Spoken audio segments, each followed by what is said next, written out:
Saya fraksi PDI Perjuangan, fraksinya pemerintah. Kalau gara-gara saya ikut menolak kenaikan BPJS ini, saya harus dipecat oleh partai saya. Saya tidak apa-apa karena ini demi rakyat. Teman-teman wartawan, membela yang benar, jangan membela yang bayar. Kita nggak mau lagi ya dibohongin, ditawar-tawarin kayak anak kecil. Ke rumah sakit melihat bagaimana mereka nggak bisa dilayani karena BPJS-nya belum bayar lunas, karena mereka harus hutang bayar sekolah, belum lagi terkena musibah banjir, semuanya hanyut, barang semuanya hilang. Kalau itu dialami oleh Bapak dan Ibu, apa yang akan Bapak Ibu rasakan? Bersyukur Bapak dan Ibu ini pejabat memiliki harta, memiliki banyak kemewahan. Bagaimana dengan rakyat kecil? Jadi kalau Bapak datang rapat di sini, kami undang, kemudian hanya memberikan, pertama, dikatakan tidak bisa diintervensi. Kedua, tidak ada solusi. Lalu apa gunanya Bapak datang ke sini? Bapak jangan sadar posisinya apa? Nah, sehingga karenanya mungkin kepada BPJS kalau sampai mengeluarkan itu, saya minta Bapak keluar dari ruangan ini. Masa negara sebesar Indonesia ini tak bisa memberikan solusi kepada rakyatnya? Ini kesimpulannya kan itu nih, nggak bisa memberikan solusi, lah ngapain kita di sini? Uangnya kan bukan di kita, uangnya kan di pemerintah. Pemerintah yang ngumpulin pajak, pemerintah yang buat aturan semua segala macam. Kita ini cuma meminta sebagai wakil rakyat ini diselesaikan. Saya udah capek ini rapat BPJS dibolak-balik ke sini nggak ada solusinya.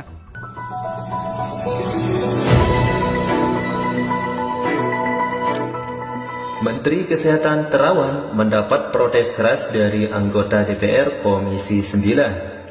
Dalam rapat tersebut, anggota Komisi 9 mengatakan, di sini kita tidak lagi main kubu-kubuan. Tak peduli dari partai mana, yang terpenting di sini kita sehati untuk memperjuangkan hak rakyat.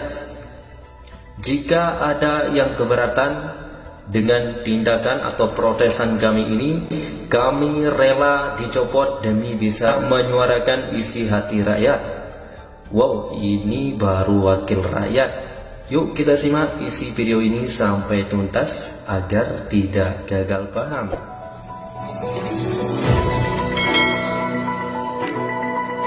Indonesia menyambut tahun 2020 dengan sejumlah kenaikan harga, termasuk iuran peserta BPJS Kesehatan.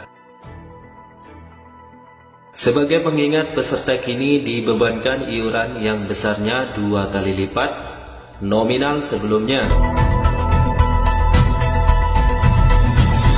Kebijakan itu membuat publik menjerit. Tak hanya dari kalangan masyarakat, banyak pejabat daerah juga merespon negatif kebijakan tersebut. Mereka meminta agar kenaikan iuran BPJS Kesehatan ditunda sampai pelayanan di rumah sakit membaik. Kenaikan iuran peserta BPJS Kesehatan menjadi salah satu hal yang paling banyak menuai protes masyarakat pada 2020 ini. Saya sebetulnya sangat terusik ya dengan kutipan yang diajukan oleh Pak Menkes, halaman 3. Ya.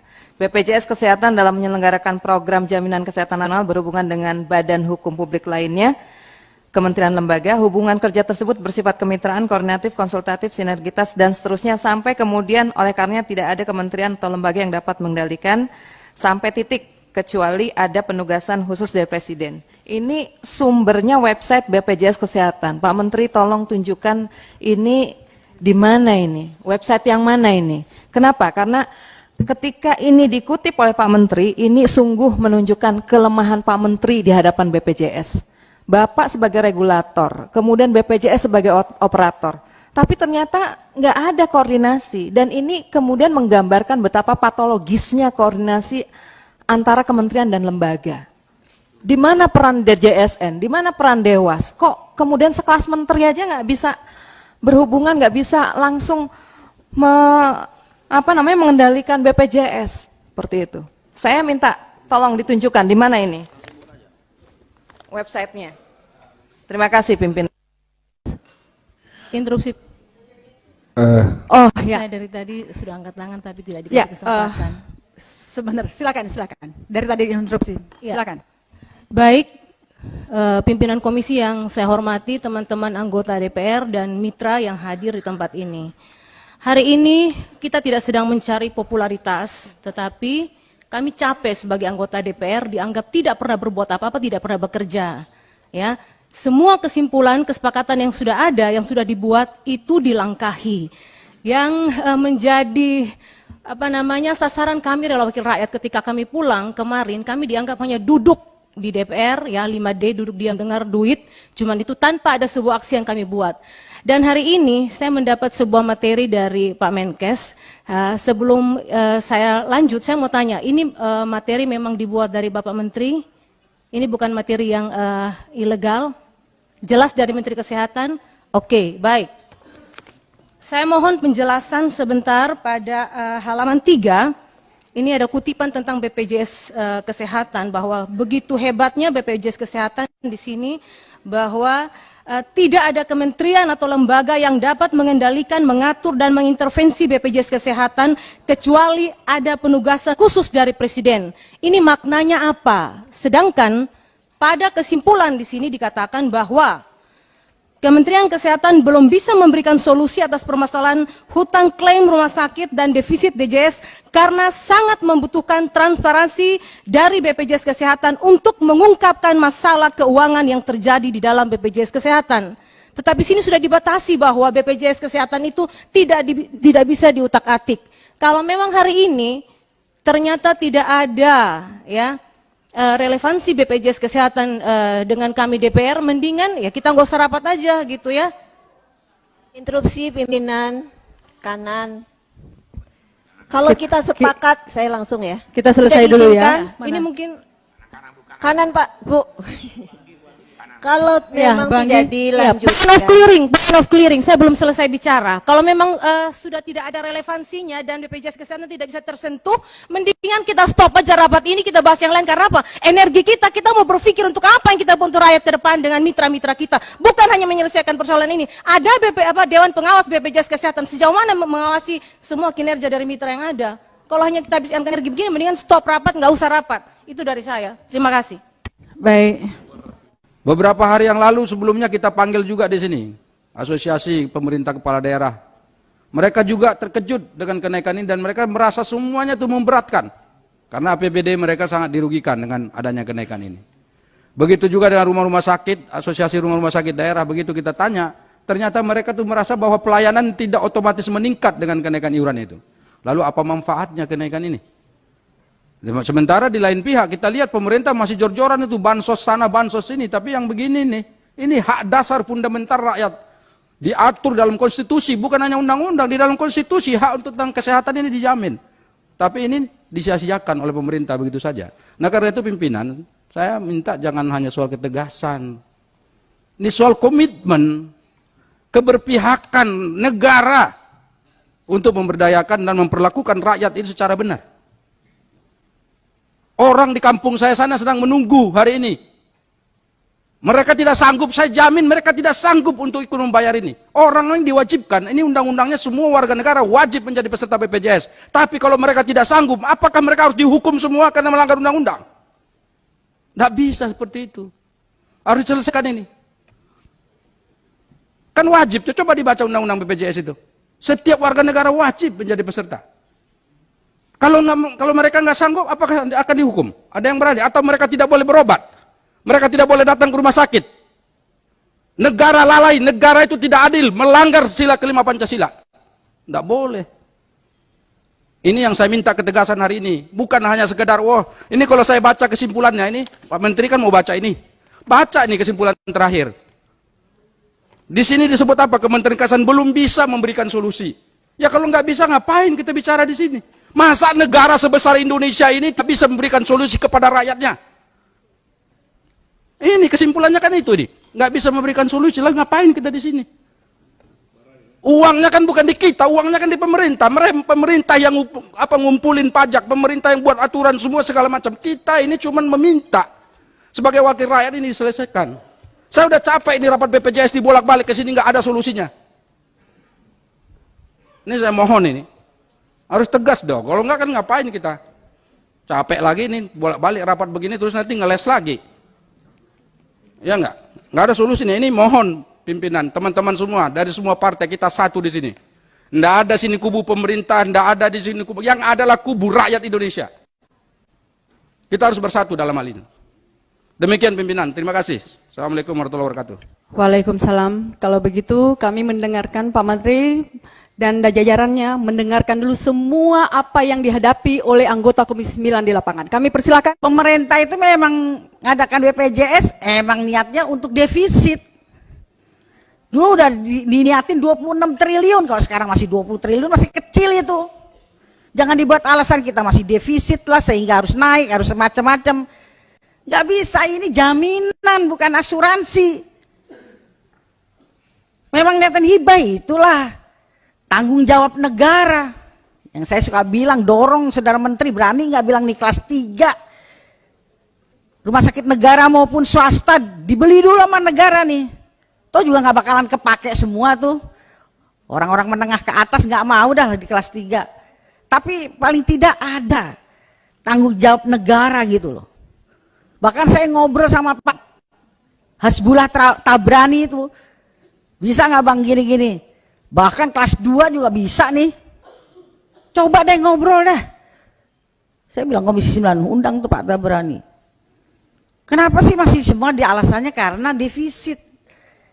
Ya memang untuk defisit, untuk rugi. Kalau dia omongin masalah kayak asuransi, nggak ada untungnya lah. Memang itu hibah negara, tanggung jawab negara. Kalaupun masih ada orang mandiri bayar itu udah alhamdulillah, ya seperti saya bilang, masih lagi dipaksa 5 orang itu pemerasan itu saya bilang. Terus sekarang naik lagi. Tadi kronologinya panjang lebar, ketua komisi membacakan sikap DPR menolak kenaikan itu. Pemerintah untuk menaikkan premi itu persetujuan DPR. Kalau DPR menolak, nekat naik, itu melanggar undang-undang. Di opini sekarang malah dibilang DPR yang melanggar undang-undang. Kalau rumah sakit menolak pasien, itu yang melanggar undang-undang. Wartawan catat itu. Rumah sakit yang menolak pasien itu yang melanggar undang-undang, bukan Komisi 9 yang melanggar undang-undang. Jangan diputar balik. Teman-teman wartawan membela yang benar, jangan membela yang bayar. Kadang-kadang pesan sponsor juga nih kawan-kawan wartawan. Ntar kalau udah istrinya mau melahirkan, WA gue deh. Bu, istri saya mau melahirkan, anak saya sakit lah apa. Wartawan juga termasuk nggak dapet KIS. Ini kita lagi memperjuangkan hak wartawan juga nih. Semua rakyat Indonesia ditanggung oleh negara. Maka itu saya udah bilang sama teman-teman, jangan ada yang lagi diwawancara, inilah datanya lah, Kemensos lah, apalah. Udah kalau bicara data, nanti orang meninggal udah banyak lagi. Udah nggak ada data, semua warga negara ditanggung oleh negara. Kalau negara baru bisa menjaminkan kelas 3, tapi paling tidak ada upaya negara gitu loh. Kelas 3 dulu, syukur-syukur alhamdulillah besok-besok kelas 2, kelas 1, kelas 3 dulu deh. Swasta negeri bisa sebetulnya. Ini teman-teman BPJS coba deh. Malah sekarang laporannya dari mana-mana mau bawa advokasi rakyat ke rumah sakit, Mbak, rumah sakitnya katanya udah diputus sama BPJS kerjasamanya. Kayak WA Pak Fahmi Idris, BA Mbak Hanyayani, BA Mudiarno, katanya rumah sakitnya yang nolak. Tapi dari versi ini BPJS yang menolak. Dulu DJSN yang menyalahkan rumah sakit tidak mau kerjasama dengan BPJS. Sekarang rumah sakit semua pengen kerjasama BPJS, BPJS yang nggak mau. Ya gimana sih? Harus satu keharusan rumah sakit mau kerjasama dengan BPJS. BPJS-nya yang inilah begono lah begini. Dan tidak ada lagi, Saudara Menteri, kita ke mana Medan? Sibolga ya? Sibolga.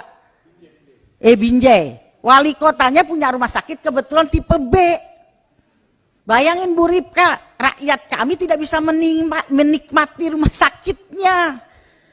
Karena apa? Dia di tipe B, jadi rakyatnya harus dulu puskesmas ke C dulu jauh. Baru kalau dirujuk ke B. Coba rujukan kayak gitu. Padahal ntar Di saya juga udah bayar dulu BPJS, di puskesmas bayar dulu, itu kebobolannya BPJS kayak begitu.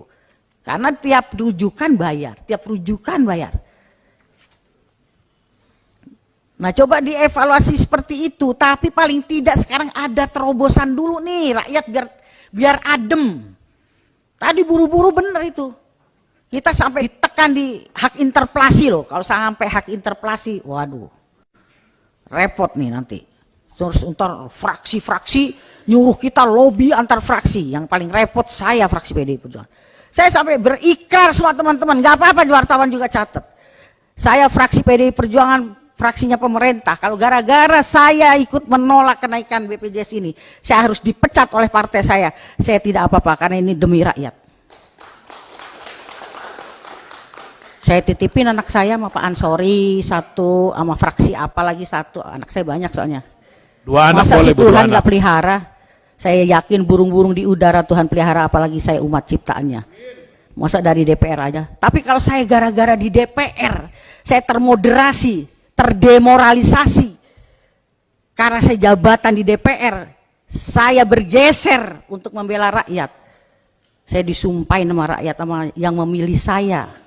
Ketika rakyat memilih saya tidak akan ragu, saya milih Dr. Ripka Ciptani. Masa sekarang saya membela konstituen saya harus ragu, ntar gue dipecat nih, ntar gue dipecat. Enggak lah. Benar nih Saudara Menteri ini, saya betul berkomitmen itu. Masa sih kalau saya harus ditegur, enggak apa-apa lah. Pusing saya. Gimana ya? Orang-orang itu betul-betul, apalagi udah baca, anak yatim piatu, kakak beradik jual gorengan karena sekolah, nggak punya KIS. Tapi yang ini saya nggak persoalkan, yang punya Mercy dapat KIS, nggak persoalkan, itu rakyat Indonesia. Tapi yang kita persoalkan masih ada yang tidak bisa berobat, itu karena punya hak yang sama. Jadi usul konkret saya pada pimpinan, tadi Pak Saleh udah itu, kalau memang sekarang juga belum ada jawaban, ngapain kita raker? Lebih baik raker ini tutup aja, kita tutup, kita pulang. Daripada orang banyak berharap, pengen tahu hasilnya apa dari raker kita hari ini, tapi kita juga nol potul kalau kata orang Jawa. Nggak ada hasilnya. Untuk apa? Terima kasih pimpinan. Kesempatan selanjutnya kami berikan kepada Ibu Dewi Asmara. Baik, terima kasih pimpinan, rekan-rekan komisi, Menteri Kesehatan beserta BPJS. Assalamualaikum warahmatullahi wabarakatuh.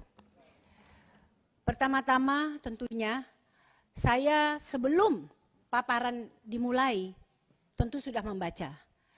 Dan sangat terganggu rasanya bahwasanya Bapak-bapak menghadiri rapat hari ini dan Ibu sekalian, ketika saya mendapati ada kata-kata antara lain dikatakan oleh BPJS Kesehatan, oleh karenanya tidak ada kementerian atau lembaga yang dapat mengendalikan, mengatur, dan mengintervensi BPJS Kesehatan, kecuali ada penugasan khusus dari Presiden. Bahkan di akhir bagian, jadi memang saya mendahului, Kementerian Kesehatan belum bisa memberikan solusi. Jadi menjadi pertanyaan saya, Bapak tuh hadir di sini dan Ibu tuh dasarnya apa ya? Apakah tahun-tahun kemarin ketika dibentuk Dewan Pengawas dan yang lain, atau Bapak-bapak hadir ke sini, itu kira-kira dengan dasar apa? Bapak menerima anggaran, meskipun anggaran itu ditetapkan di Komisi 11, beserta Badan Anggaran menetapkannya di dalam rapat dengan Menteri Keuangan. Itu kira-kira ada nggak ya lembaganya yang ikut? Dalam hal ini saya sangat menyayangkan statement yang ada di sini. Dengan kata lain, Bapak tidak memandang, Bapak-bapak itu hadir ke sini karena apa, dan siapa yang ada di sini, termasuk diri Bapak sendiri itu siapa. Hal ini sudah terlihat ketika beberapa waktu yang lalu di media dikatakan, apabila melaksanakan rekomendasi DPR, maka itu berpotensi, baru dikatakan berpotensi melanggar. Ini sepertinya media membolak-balik, padahal rekomendasi itu datangnya dari Kemenkes. Sejak kapan kita mengatakan solusi untuk membayar selisih itu dari iuran? Tidak ada DPR pernah mengajukan itu. Dan mengapa tidak cukup gentleman bahwa Menkes mengaku itu saya yang merekomendasikan. Hanya sayang ketika itu DPR reses, sehingga tidak menyampaikan press release mengenai itu. Itu rekomendasi dari Kemenkes.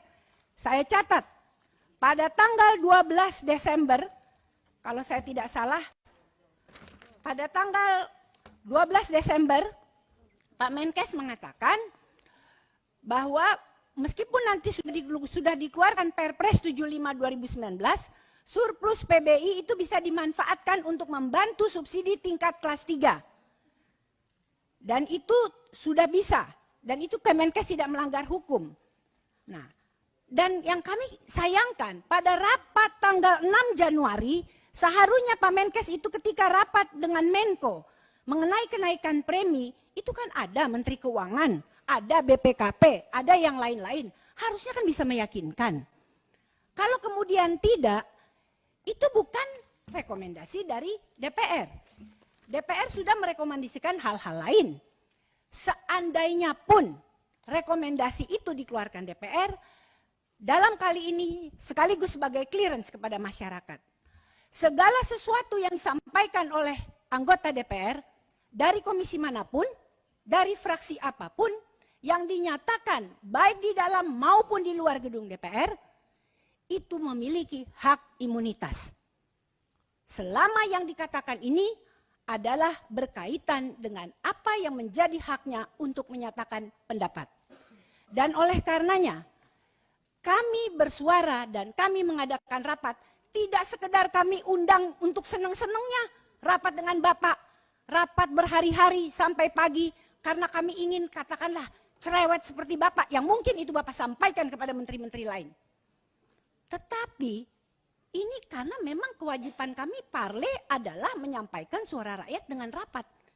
Itu memang pekerjaan kami. Itulah sebabnya kami mengadakan rapat, namanya saja tugas kami rapat kerja, rapat dengar pendapat, rapat panitia kerja, rapat panitia khusus, rapat badan anggaran, dan berbagai rapat. Semua memang rapat, itu pekerjaan kami. Dan karenanya, setiap yang kami undang di sini adalah berdasarkan undang-undang. Kami bukan bekerja dan rapat-rapat tanpa dasar hukum.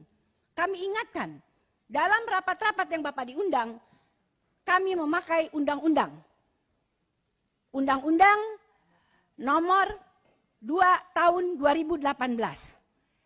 Dan ini sudah dirubah dengan ini. Undang-undang nomor 2 tahun 2018 tentang perubahan kedua atas Undang-Undang nomor 17 tahun 2014. Perlu saya ingatkan, Undang-Undang nomor 17 tahun 2014 ini adalah Undang-Undang MD3, adalah undang-undang yang memberikan kewenangan secara konstitusional kepada kami untuk mengadakan rapat-rapat, bahkan untuk bermitra dengan Bapak, termasuk di sini Menkes dan BPJS. Sehingga perlu apa yang Bapak cantumkan di sini, kalau Bapak katakan tidak intervensi, mengapa Bapak datang ke sini? Ya.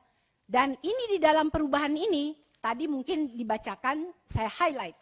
Di dalam perubahan, terhadap MD3 sudah ada perubahannya. Ini berupa undang-undang. Bapak bisa minta Undang-Undang nomor 2 tahun 2013. Yang intinya adalah bahwa DPR itu boleh memberikan rekomendasi dalam berbagai rapat. Tadi sudah katakan RDP, panitia kerja dan sebagainya. Dan setiap orang wajib menindaklanjuti. Apabila tidak dan mengabaikan, apabila itu menyangkut pejabat pemerintah, DPR memang bisa dapat mengadakan hak interpelasi, hak angket, hak menyatakan pendapat, atau hak anggota DPR mengajukan pertanyaan. Bahkan dalam ayat 4, pasal 74, DPR dapat meminta Presiden untuk memberikan sanksi administratif kepada pejabat negara yang berada dalam lingkup kekuasaan Presiden dan atau pejabat pemerintah yang tidak melaksanakan atau mengabaikan rekomendasi DPR. Bukan kami ingin melebih-lebihkan hak kami, tetapi ini kami ambil sebagai suatu tanggung jawab juga. Artinya ini tanggung jawab kita bersama. Jadi kalau Bapak datang rapat di sini, kami undang, kemudian hanya memberikan, pertama, dikatakan tidak bisa diintervensi. Kedua, tidak ada solusi. Lalu apa gunanya Bapak datang ke sini? Bapak aja nggak sadar posisinya apa? Nah, sehingga karenanya mungkin kepada BPJS kalau sampai mengeluarkan itu saya minta Bapak keluar dari ruangan ini. Kalau Bapak merasa tidak punya ada kapasitas di sini, kami hanya akan meneruskan dengan Kemenkes. Silahkan Bapak Ibu yang merasa BPJS silahkan keluar, kecuali Dewan Pengawas yang memang dipilih oleh DPR.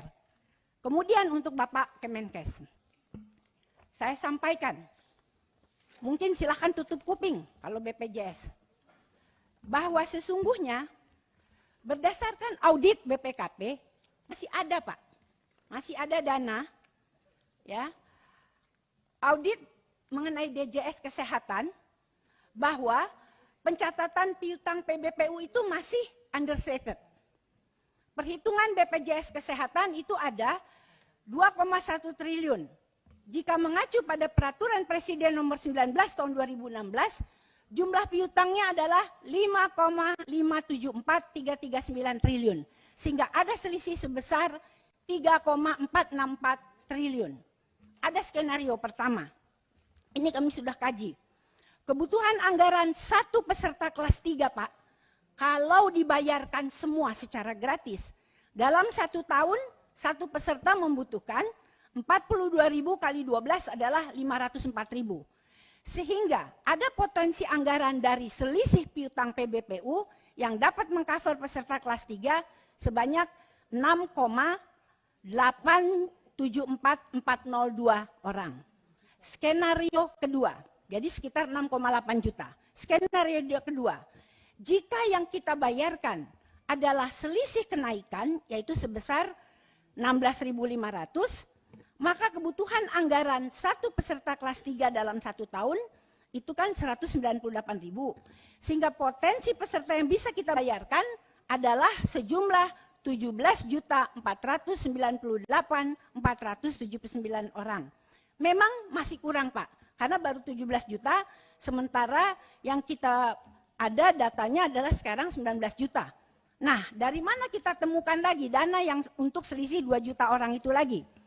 Itu bisa kita dapatkan, pertama, ada kasus kelebihan klaim yang menyedot dana jaminan sosial sebesar 845,507 miliar. Nah, ini mungkin masih bisa kita tarik. Kemudian yang kedua, yang patut menjadi pengetahuan kita bersama dan masyarakat. Penghematan dana jaminan sosial harusnya adalah dengan efisiensi dana operasional BPJS Kesehatan. Saya ambil contoh saja. Untuk tahun 2020 diperkirakan dana operasional adalah 4,07 triliun. Harusnya ini ada efisiensi. Kalau kita merujuk rencana kerja anggaran RKAT 2019, BPJS Kesehatan menganggarkan beban insentif kepada direksi sebesar 32,88 miliar. Jika dibagi ke 8 anggota direksi, maka setiap anggota direksi mendapatkan insentif 4,11 atau 4,11 miliar per orang. Dengan kata lain, seluruh direksi menikmati insentif 342,56 juta per bulan. Sementara beban insentif Dewan Pengawas BPJS Kesehatan juga antara lain kurang lebih kepada 7 Dewan Pengawas rata-rata sebesar 2,55 miliar. Jika dalam 12 bulan insentif yang diterima Dewan Pengawas adalah 211,14 juta per bulan. Dengan kata lain, kalau kita berbicara mengenai suatu badan yang rugi, ya ada hati juga untuk mengadakan penghematan. Tentu dengan mengadakan efisiensi operasional, saya mengharapkan bisa menemukan angka untuk bisa mendapatkan yang 2 juta lagi.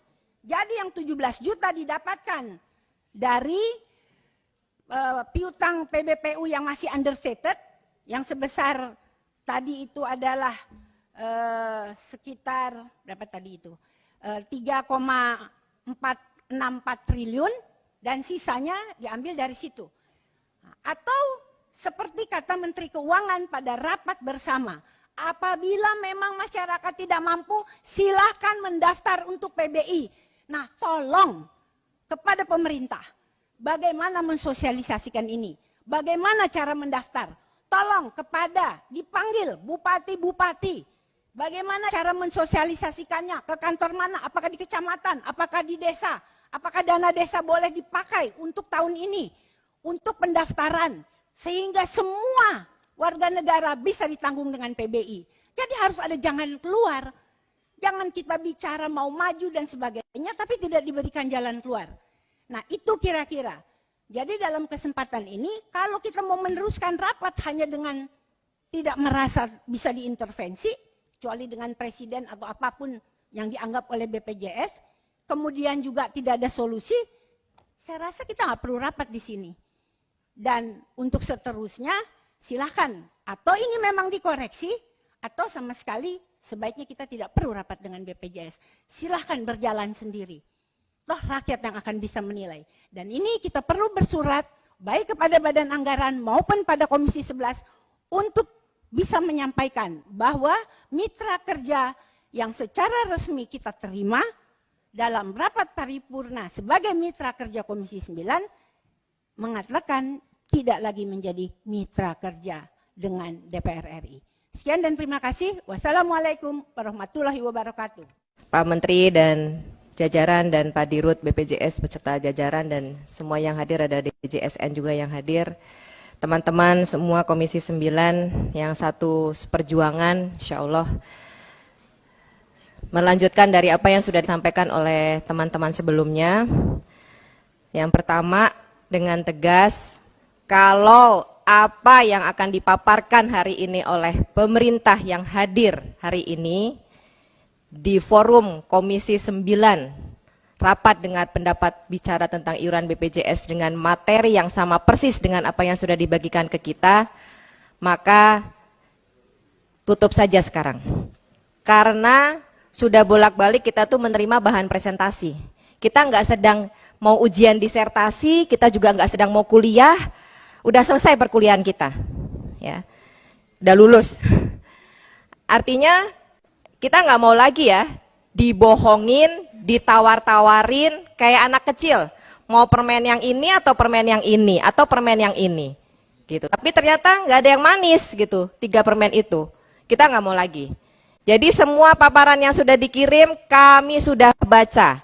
Kecuali punya BPJS Kesehatan baru kami baca hari ini karena baru dikirimkan sampai di meja kami pada saat kami menjelang rapat. Ini juga menjadi pertanyaan. Yang lainnya udah masuk kemarin, kenapa baru masuk pada hari ini? Padahal itu yang akan kita pertanyakan dan akan kita bahas pada rapat hari ini. Tapi kenapa justru paling lambat? Tapi udahlah, kita tidak mempersoalkan masalah materi karena kita tidak sedang mendiskusikan materi presentasi, tidak. Jadi kalau apa yang akan disampaikan oleh Pak Menteri atau Pak Dirut hanya sekitar putaran bahan presentasi, kita sudah khatam, sudah selesai bacanya, nggak ada guna, ya. Itu yang pertama. Yang kedua, saya hanya ingin mempertanyakan kepada semua yang hadir di sini mewakili pemerintah, apakah pemerintah masih punya itikat baik untuk membela rakyat kecil? Masih punya nurani enggak? Masih punya hati enggak untuk masyarakat kecil? Kami baru selesai melakukan reses. Nangis Pak Menteri, nangis.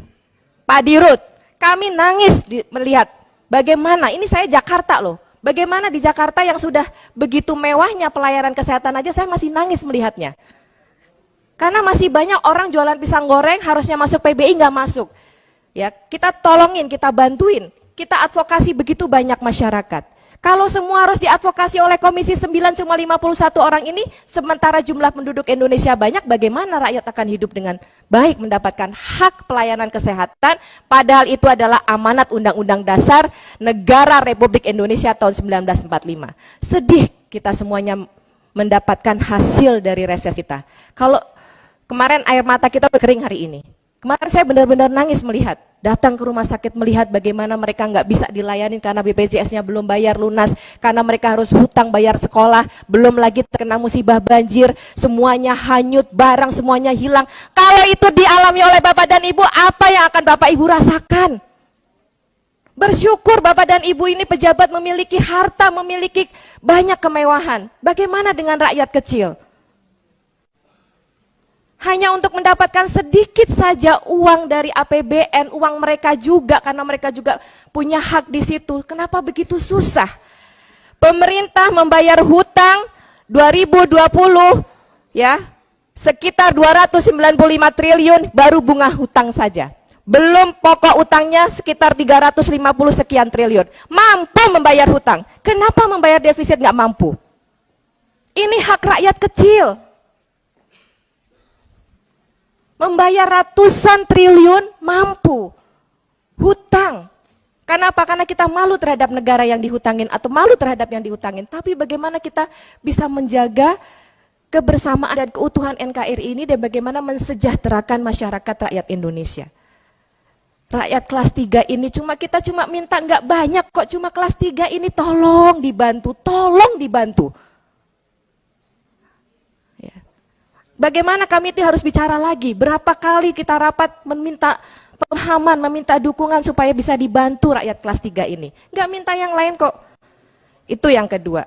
Yang ketiga, sekarang kita mengalami satu proses migrasi yang sangat luar biasa, dahsyat angkanya. Dari kelas 1, kelas 2, turun ke kelas 3 sudah menembus di angka 800.000. Iya benar ya Pak Dirut ya? Kelas 1 aja yang katanya mampu, mereka juga turun kelas. Itu berarti apa? Kenapa nggak mereka bertahan di kelas 1? Kalau memang mereka mampu, mereka pindah dan sekarang sudah menembus di atas 800.000 angka migrasi ini. Apakah defisit akan selesai? Nggak akan. Hanya akan menambah benang ruwet dari masalah defisit BPJS ini. Maka kami yang terakhir pimpinan melengkapi dari apa yang sudah disampaikan oleh teman-teman sebelumnya, saya juga sama dengan teman-teman sebelumnya. Kalau rapat hari ini tidak ada keputusan apapun juga, tutup saja sekarang. Dan saya juga saat ini saya mohon pamit dari ruangan ini. Terima kasih. Assalamualaikum warahmatullahi wabarakatuh.